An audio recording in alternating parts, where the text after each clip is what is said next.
আলাইকুম। আশা করি আপনারা সকলে ভালো আছেন। আপনারা দেখতে পাচ্ছেন আমার সামনে এটা একটা আনার গাছ। ঠিক আছে? এইবারই প্রথম আমি এই গাছটা লাগানো হয়েছে প্রায় ২ বছর আগে। এবারই প্রথম পরিপূর্ণভাবে পাকিয়ে আমি আনার খেতে পারছি। তো ইনশাআল্লাহ খুব মজাদার, হাতের আনারগুলো খুব মজাদার। আপনারা যদি চেষ্টা করেন নিজে একটা গাছ লাগিয়ে নিজের গাছের ফলন খাবেন, দেখবেন তৃপ্তি, অন্যরকম একটা তৃপ্তি পাবেন, অন্যরকম একটা স্বাদ পাবেন। ঠিক আছে? যা আপনাদেরকে বলে বোঝাতে পারবো না। তো এটা আমাদের এই যে এই সিজন, আনারের সিজনটা শেষ হয়েছে, মানে এই সিজন খাওয়া শেষ। তো নতুন করে আবার এই যে দেখেন, আপনারা এদিকে আসেন, এদিকে দেখেন নতুন করে ফুল ছাড়তেছে।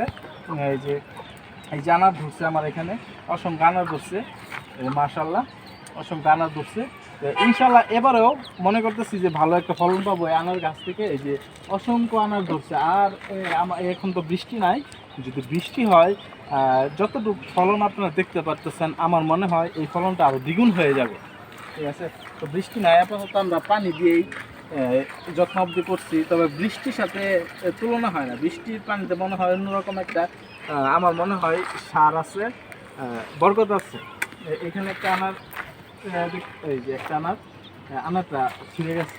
এই যে দেখেন আনারের কি কালার। ঠিক আছে? আনারের কি কালার, যে এই আনারটা এত মজাদার, এত মিষ্টি সুমিষ্ট।